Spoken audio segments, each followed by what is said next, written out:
Buenos días a todos y a todas. Bienvenidos al Foro Congreso Constituyente de Colombia, en el marco de los ciclos semanales de los foros Bicentenario Batalla de Carabobo. En este foro tenemos como ponente al profesor Lorenzo Martínez, doctor en Ciencia Económica de la Universidad de La Habana, Cuba, magíster en Gerencia, Mención Mercadeo de la UNED. Actualmente docente agregado de la Universidad Nacional Experimental Simón Rodríguez, Núcleo Ciudad Bolívar. Bienvenido, profesor Lorenzo. Sí, buenos días a todos. Gracias por la invitación. Bueno, hoy estamos dándole continuidad al ciclo de foros en el marco del Bicentenario de la Batalla de Carabobo. Y es oportuno este momento, no solamente por el hecho histórico que explica o que explicó el Congreso Admirable, el Congreso de Colombia, o lo que fue la creación de la Gran Colombia, sino por todos los hechos que se están dando hoy día, que de alguna manera son consecuencia de todos esos eventos que ya históricamente sucedieron en el pasado en la gesta libertadora. Creo oportuno dar algunos detalles para ubicarlo en el contexto del Congreso Admirable y algunos detalles desde el punto de vista histórico, antecedentes históricos que podría más o menos darnos algunas ideas de lo que fue este Congreso y lo que implicó la separación o la desintegración de la Gran Colombia. Como es bien sabido, el nombre de la Gran Colombia tiene un padre que fue el general Francisco de Miranda, quien de alguna manera impulsó en su momento de esa gesta independentista que se dio en Venezuela y en estos países del sur, que era la creación de una patria grande, una patria que de alguna manera podía llamarse también la Gran Colombia. Este nombre fue retomado, o este objetivo fue retomado por nuestro libertador Simón Bolívar, que visualizó la importancia de esta creación. Y en el transcurso del desarrollo de la gesta independentista, Bolívar propone o retoma el nombre de la creación de la Gran Colombia y convoca al Congreso de Angostura aquí en Ciudad Bolívar. Eso, por supuesto, le da a Bolívar una relevancia desde el punto de vista político por cuanto afianza su liderazgo como militar y como político. Y le da la posibilidad de convocar a estos países como Panamá, Nueva Granada, Venezuela y Ecuador para formar lo que se llamó la Gran Colombia. Sin embargo, en el transcurso o el desarrollo de todas las actividades militares que se dieron en ese momento, militares y políticas que se dieron en ese momento, esta idea encontró muchos detractores o mucha oposición. Y esa oposición estaba liderada básicamente por caudillos y por la oligarquía no solamente venezolana, sino también la oligarquía neogranadina para ese momento. En Venezuela tuvimos un gran caudillo que se llamó, bueno, no grande, pero tuvimos un caudillo que se llamó José Antonio Páez, que de alguna manera impulsó esa esa separación o dio pies para la separación de la Gran Colombia. En Nueva Granada tuvimos la oligarquía colombiana, eh, que también se opuso a la integración de la Gran Colombia por razones desde el punto de vista cultural y desde el punto de vista social también podríamos llamarlo de esa manera. Estas acciones, la creación de grupos, de caudillos, el mantenimiento del status quo de cierta oligarquía venezolana y colombiana, fue visualizada por nuestro libertador Bolívar. Y cuando Bolívar, en una acción estratégica, decide convocar a un congreso constituyente, un congreso admirable, que se llamó admirable, que fue el Congreso de Colombia, y se llamó admirable por tres características básicas por las cuales convocó Bolívar. Que Bolívar decía en su proclama a los colombianos y a los habitantes de la Gran Colombia, él decía que ese congreso debía reunir a los patriotas con solvencia moral de esa época, que ese congreso debía servir para afianzar la esperanza de la legitimidad de los pueblos, desde el punto de vista de la consecución de su libertad del Imperio Español. Y otra de las razones era que allí se reunía la sabiduría nacional. O sea, es decir, como decía, bueno, el pueblo es sabio y el pueblo es quien decide. Entonces Bolívar, de alguna manera, consideró que la convocatoria que él hacía y la reunión de estos representantes del pueblo le daba cierta connotación de sabiduría nacional. Entonces, una vez ya Bolívar dando esta proclama o haciendo este llamado a esta convocatoria, que fue el día 24 de diciembre de 2021, se instala en un periodo hasta 11 de mayo más o menos, se instala el Congreso de Colombia o Congreso Admirable. Entonces, con estos antecedentes, bueno, ya Bolívar venía o visualizaba un poco cierto antagonismo por esta idea de unificación territorial, y no solamente unificación territorial, sino también una integración cultural e integración económica. Y él la convocaba con dos objetivos básicos. Un objetivo que era el de conciliar los antagonismos de grupos que se vivían en ese tiempo. Bueno, de grupos políticos, de grupos de clase, de grupos de poder económico, de poder político, y que de alguna manera no hacían viable la concreción de la unión de la Gran Colombia, porque ponían en peligro la disolución de la Gran Colombia. Y otro objetivo básico que perseguía Bolívar con la convocatoria de este Congreso fue el hecho de que él pretendía paralizar la desintegración de la Gran Colombia con esta acción estratégica que era la convocatoria de este Congreso. En el marco del desarrollo de este Congreso, bueno, se nombra a Sucre como presidente del Congreso, y Bolívar, en una acción táctica, decide renunciar a la presidencia de la Gran Colombia. Una acción táctica. Y solicita a este Congreso también reunirse con José Antonio Páez Mérida para poder paralizar esas actividades paralelas que estos grupos de caudillos hacían para el momento. Entonces Bolívar pensaba que reuniéndose con Páez y poniendo en la mesa su renuncia, de alguna manera creaba las condiciones para generar un acuerdo nacional o un acuerdo que lo llevara a la concreción de estos dos objetivos fundamentales que fueron la paralización de la disolución de la Gran Colombia y la conciliación de los grupos antagónicos o grupos de poder para el momento.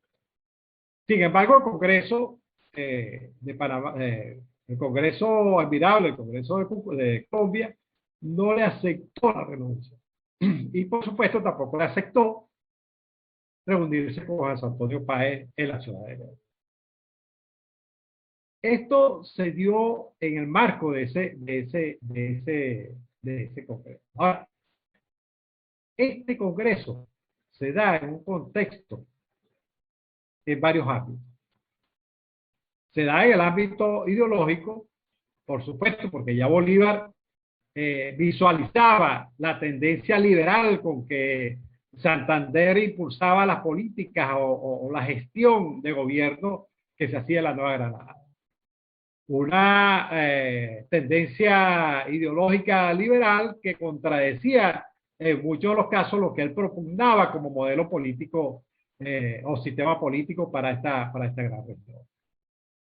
Eso tenía que contrarrestarse y era la forma en que Bolívar decía, bueno, vamos a ver cómo nosotros paralizamos esa tendencia e impulsar la que la que Bolívar en ese momento impulsaba, que era el centralismo unitario de los países. Y esto como una estrategia para enfrentarse a ese gran poder que significaba Europa y a ese otro gran poder imperial que significaba Estados Unidos.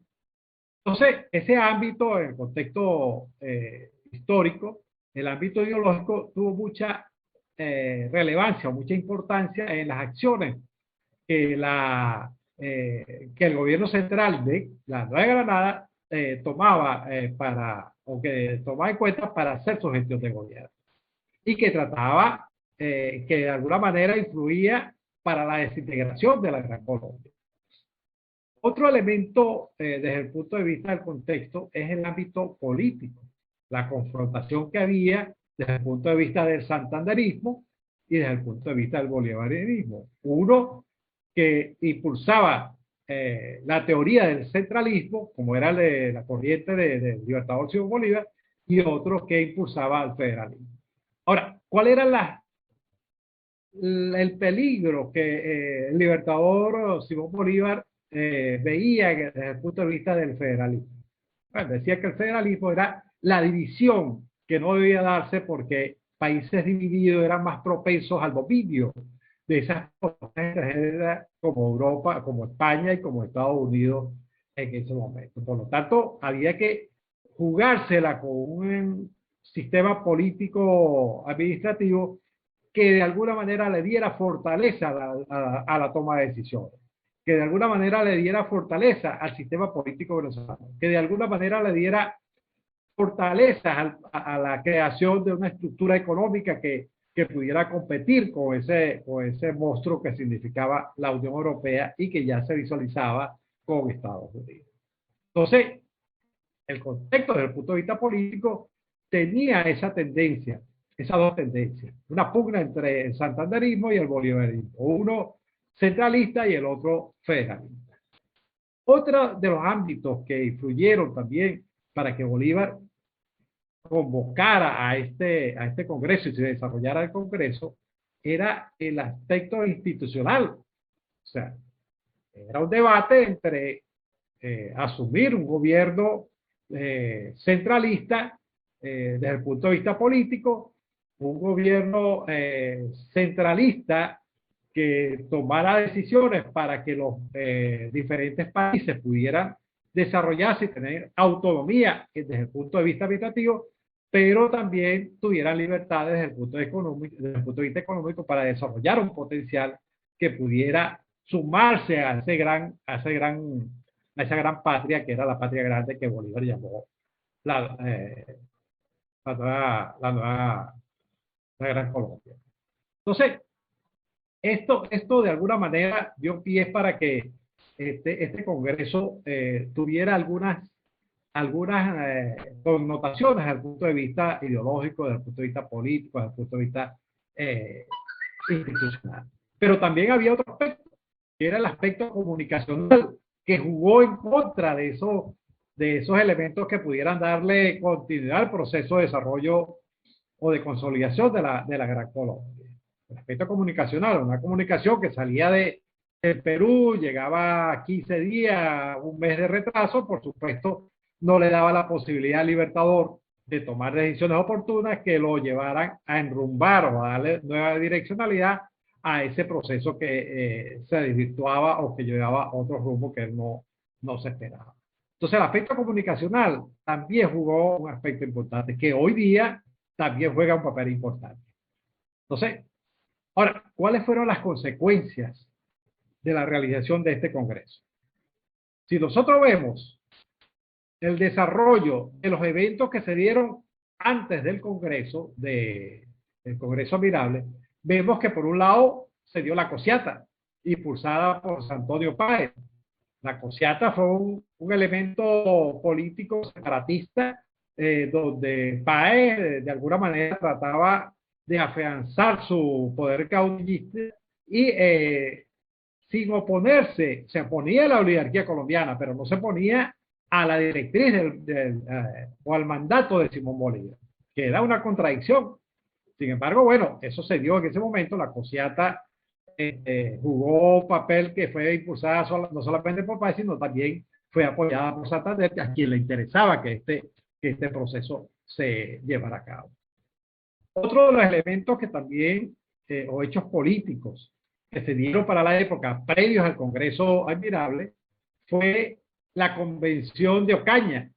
La Convención de Ocaña, donde ya el santanderismo ya definía sus líneas desde el punto de vista del sistema político. Se crearon los partidos liberales y conservadores que están todavía en vigencia, y esto de alguna manera, bueno, fue como mellando, dando traste a lo que era la propuesta política de integración de Simón Bolívar. Y por último, entonces, para ponerle la guinda a la torta, que fue el Congreso Admirable, que dio pie, bueno, para que ya se diera consumado el proceso de desintegración de la Gran Colombia y vinieran todos los eventos que hoy día vemos, que todavía en esta época actual no han desaparecido. Vemos una Colombia ya institucionalizada, con un modelo político-administrativo instaurado, apegado a los designios de lo que Bolívar siempre se opuso, que fue el designio de los Estados Unidos y de los países de la Unión Europea y de países extranjeros, como está haciendo Colombia. Un país como Panamá, que todavía sigue apegándose a los lineamientos de estos países que lo llevan a doblegarse ante sus políticas, ante sus directrices, y vemos a un país como Ecuador, que también en la actualidad se ha apegado mucho a los que son los lineamientos políticos de Estados Unidos y de estos países que, bueno, que tradicionalmente han tratado de seguir con ese imperialismo con lo cual luchó Simón Bolívar, para los cuales se dieron toda esta cantidad de... Entonces, por ello que ya el 29 de abril de 1830, entonces, bueno, los resultados del Congreso Admirable, entonces se da como un hecho consumado, queda como presidente Domingo Mosqueda, como vicepresidente queda Caicedo, bueno, y ya entonces se consolida ya la Colombia como un país autónomo, independiente de lo que fue la Gran Colombia, bueno, y entonces con todos estos eventos, aunados a todos estos eventos que hoy día vemos que se están dando. Hasta aquí lo dejo, y para la discusión y para los aportes que ustedes muy bien pudieran dar a este foro. Muchas gracias. Excelente, profesor, excelente ponencia, profesor. ¿Alguna pregunta de los compañeros que están conectados o compañeros que están aquí en la sala? Se abre el ciclo de preguntas.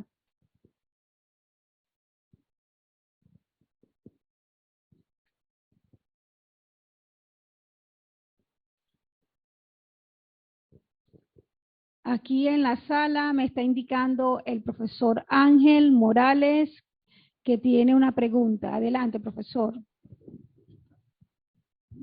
Sí, buenos días. Se escucha claro, ¿no?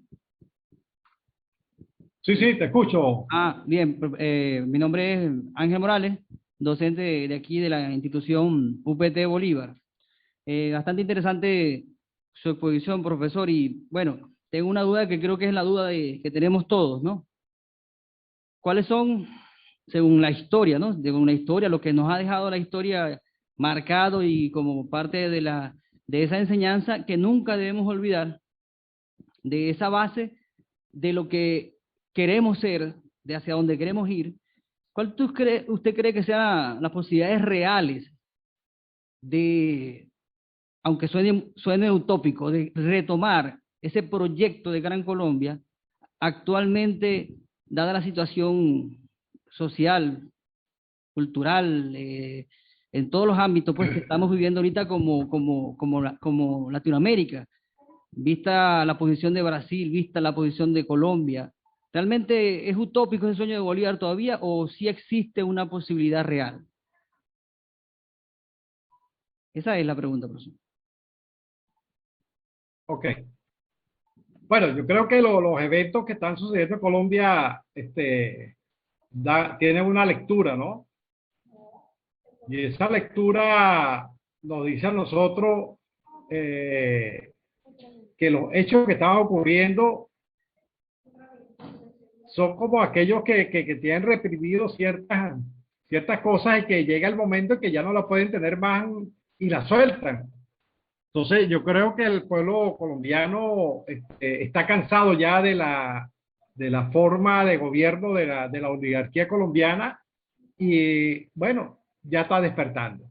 Pero fue viable después de Bolívar con el presidente Chávez, porque en la creación del ALBA, como alternativa ante el ALCA, eso se dio y ocurrió, fue un hecho verificable, un hecho real, y sucedió, y nadie pensaba que podía suceder, que podía venir un Chávez y hacer ese cambio que se dio. Entonces, ¿por qué no podemos retomarlo? O sea, ¿cuál es el obstáculo que existe para retomarlo? Cuando vemos lo que está ocurriendo en Colombia, como vemos lo que está ocurriendo en Chile, cuando vemos lo que está ocurriendo, lo que ocurrió en Ecuador, aun cuando haya ganado de derecha que ganó, pero sin embargo sabemos por qué ganó.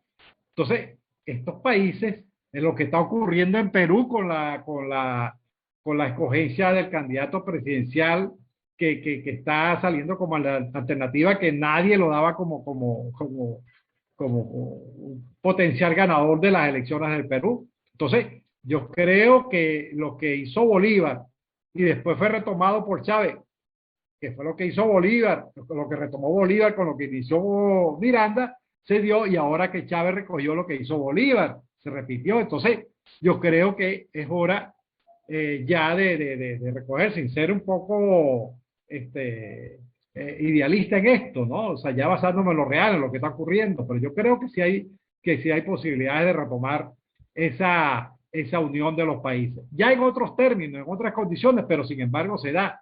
Chávez, por ejemplo, decía, la integración no solamente tiene que ser económica, la integración tiene que ser política y cultural, y por eso la alternativa del ALBA. Entonces, esas son unas bases que ya fueron creadas, que se fueron dando y que están allí, que lo que hay que retomarlas, pues. Tiene que salir, no solamente por Chávez, tiene que salir el pueblo ya, pues. El pueblo representado en las ideas de estos dos personajes que fueron Chávez y Bolívar. Muchas gracias, profesor, excelente. Muy clara, pues, su explicación. Y bueno, y sí, altamente comparto esa posición. Creo que es eso. Y creo que la clave está en la parte cultural, en esa integración cultural necesaria para hacernos cada día una sola nación. Perfecto. Perfecto. Gracias, profesor. Excelente, muy claro. Otro compañero de la sala o los que están conectados, preguntas, comentarios.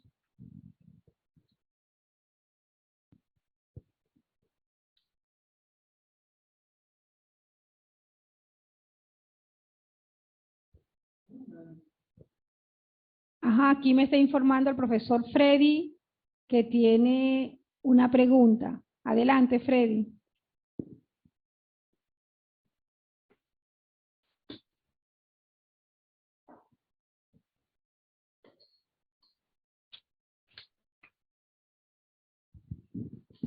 Buenos días, profesor, felicitaciones por esa brillante ponencia, precisa. La pregunta es la siguiente. Esos mismos grupos que ayer sabotearon, vamos a hablar en términos de ahora, sabotearon, se opusieron al proyecto de Bolívar, son los mismos grupos que hoy intentan que la patria grande seamos más desunida que nunca. Bueno, mira, Freddy, desde el punto de vista, disculpa que esto es un chiste, ¿no? Pero disculpa que desde el punto de vista físico no son los mismos, pero desde el punto de vista de actuación, de conducta, son los mismos, pues, ¿no? O sea, acuérdate que lo cultural, lo ideológico, es una cuestión que queda, ¿no? O sea, podrá los fashion estar por allí y decir, bueno, yo me parezco a fulano, quiero parecerme a fulano, no, vengano, pero ideológicamente y culturalmente, eso es una cualidad que queda en la gente y en los pueblos. Entonces yo te puedo decir que sí son los mismos, porque siguen los mismos lineamientos, es la misma cultura, es la misma actuación, es la misma forma de actuar, es la misma clase que tiene un status quo, que van a luchar por preservarlo, que van a estar allí siempre para mantenerlo y que bueno, que son clases sociales y por eso es que decimos que esto es una lucha de clases, es una lucha de clases, son clases sociales que independientemente de que no tengan la cultura que tiene el pueblo, bueno, pero a lo mejor tienen el poder económico que ellos creen que eso, con eso basta. Por eso es que la confrontación es ideológica, cultural. Entonces, mientras nosotros sigamos con esa cultura ideológica de que el capital es el que manda, entonces, bueno, seguiremos culturalmente sometidos. Pues. Entonces, yo creo que ya hemos avanzado en eso. Yo creo que los pueblos ya de alguna manera han entendido. Yo creo que esta pandemia que está sucediendo hoy día, lo que hizo fue desnudar esas características de la oligarquía o de esa ideología liberal o neoliberal que, que han tratado de meternos en el subconsciente nuestro. Entonces, la realidad histórica nos dice a nosotros que en el imaginario de los pueblos, como Colombia, como Venezuela, como Ecuador, queda la parte ideológica y que eso, de alguna manera, nos lleva a nosotros. Por ejemplo, dicen los curas, no, que el chavismo, que la doctrina chavista lo que hace es ideologizar. Sí, pero los curas también ideologizan. O sea, cuando tú vas a una misa y ves a un cura hablando, lo que te está es metiendo ideología. Ah, ideología cristiana, ideología católica, lo que sea, pero es ideología. Al final es ideología. Entonces, bueno, por eso es que se le da tanta importancia a la ideología. Entonces yo creo que sí son los mismos grupos, son las mismas castas religiosas, son las mismas castas políticas, son las mismas castas sociales que están al frente de algunos países. Gracias a Dios, en Venezuela, yo creo que la cosa cambió. Y cambió desde el punto de vista ideológico. La gente dice, bueno, pero ¿por qué si Venezuela tiene los problemas que tiene, no sale a la calle el pueblo venezolano? O sea, por algo será. O sea, no es porque le tenga miedo al gobierno, o sea, no, es simplemente porque está claro de que esta casta que ha dominado a los países del sur en estos tiempos, o sea, no ha dado los resultados que ellos esperaban. Y que en esta nueva esquema político-administrativo que se lleva en Venezuela, de alguna manera da los resultados y entiende todas las dificultades desde el punto de vista de bloqueo, desde el punto de vista de las sanciones, desde el punto de vista de muchas cosas que nos dan a nosotros esas dificultades para desarrollarnos como país. Pero son los mismos, Freddy, son los mismos. Gracias, profesor. Y ese fue el trabajo que hizo nuestro comandante Chávez, politizar al pueblo, hacer lo que la política sea parte del día a día de los venezolanos. Muchas gracias, profesor.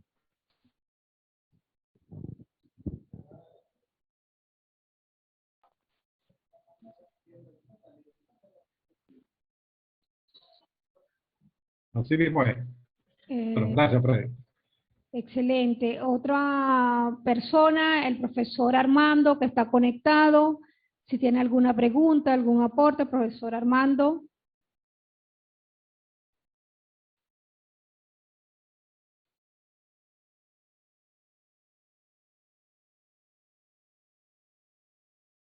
Está solicitando activar el audio el profesor Armando.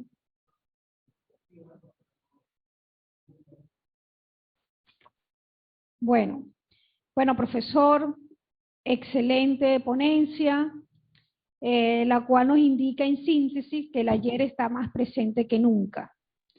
De verdad, en nombre del CEJU Bolívar, le damos las gracias por su presentación, por su ponencia, por multiplicar esos conocimientos importantes. Aprovecho la oportunidad para invitar el próximo jueves al foro Poesía Patriótica, Nacionalista y Revolucionario, Pensamientos Bicentenarios, monólogo, teatros y danzas por la independencia. Bueno, profesor, mil gracias. Disculpa. Por su... Sí, disculpa, hay una pregunta de Amideli Rodríguez, que está allí en el chat. Sí, Amideli. Sí, Amideli pregunta que si todavía hay resistencia al cambio.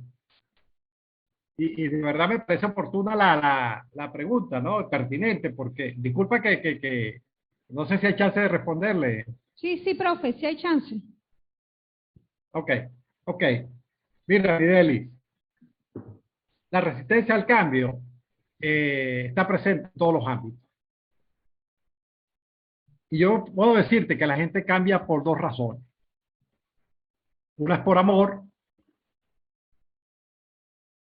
y otra por temor. ¿Verdad? Entonces, cuando Chávez decía que el amor lo expresaba, y no solamente lo expresaba, sino que también lo demostraba, ¿no? Que decía, por ejemplo, el amor es una condición, un sentimiento positivo que se da en las personas y en los pueblos. Y él decía, el amor con amor se paga.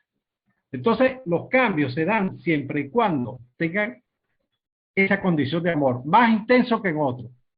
Pero también se puede dar por temor. Y no es un cambio, es yo diría que es un solapamiento de la actitud de la gente. Nosotros tenemos un pueblo de Colombia sometido ahorita a un asedio militar, político, donde se está matando gente, y te aseguro que mucha gente se irá a sus casas por temor, pero eso no quiere decir que acepte el gobierno colombiano. Entonces, sí hay resistencia al cambio, por esas dos razones, pero esas dos razones también pueden dar pie para el cambio, para que la gente cambie. Y yo creo que más temprano que tarde, se da, por ejemplo, en el caso de Venezuela, se da el cambio por amor, como lo expresaba Chávez, y como está expresado en 1 Corintios capítulo 13, que dice que el amor todo lo da, todo lo puede, y si no hay amor, es como símbolo que resuena. Yo creo que en Venezuela están dadas las condiciones. Y en Venezuela, sí es un pueblo con una característica cultural que no lo tiene otro país, yo no lo he visto en otro país. Por más que diga bueno, que los españoles mandaron no sé cuántas vacunas de ayuda, que Estados Unidos mandó 10 vacunas para Venezuela, que no sé qué, donde hay 30 millones de personas. Y cualquiera diría, oye, Estados Unidos está ayudando a Venezuela. No. O sea, en Venezuela la solidaridad la implementamos, la aplicamos y la sentimos y la damos. Somos solidarios. Entonces, eso es una condición en la cual el venezolano, creo que con esta pandemia no se ha cambiado, somos más solidarios que nunca, y que en Venezuela nos amamos de verdad, son familias, es una familia que se ama. Sí, Amilady. Listo. Bueno, listo. Amilady. Las dos preguntas que tenía Amilady. Ajá, ¿hay otra pregunta? Sí, los medios han hecho su trabajo, Amilady.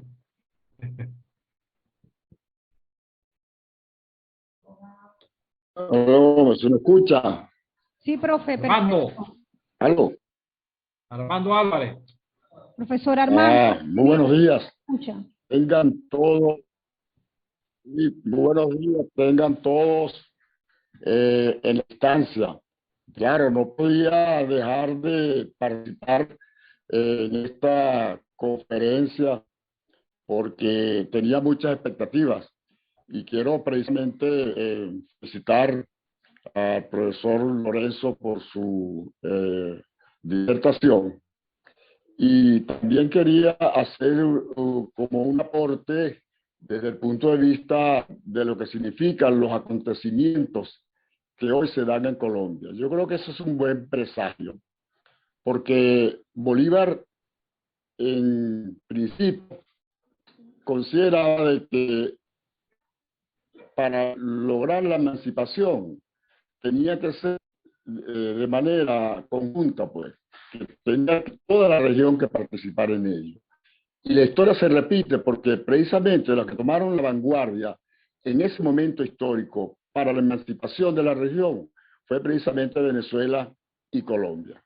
Entonces por eso yo digo que la historia se repite y estamos esperando por Colombia. Y ahora Colombia se pronuncia.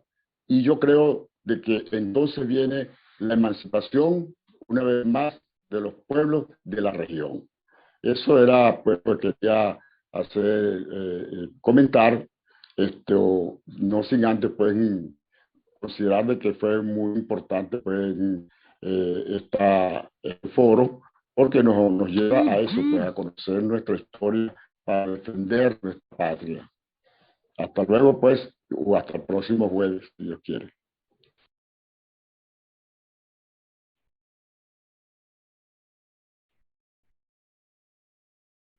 Listo.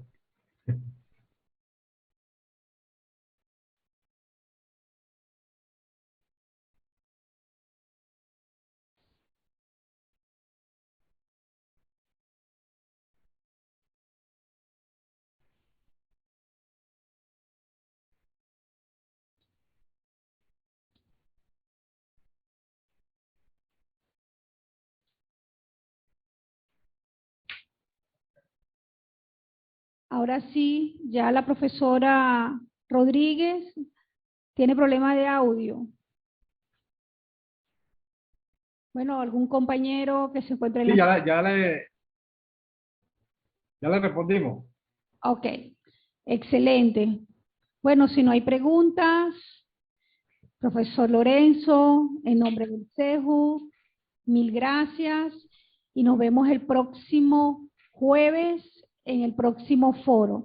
También para informarles que esta videoconferencia estará grabada por YouTube, profesor Lorenzo, luego le paso el link para multiplicar esta presentación con nuestros estudiantes.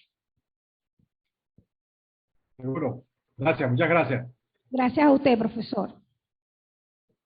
Bueno. Chao. Gracias.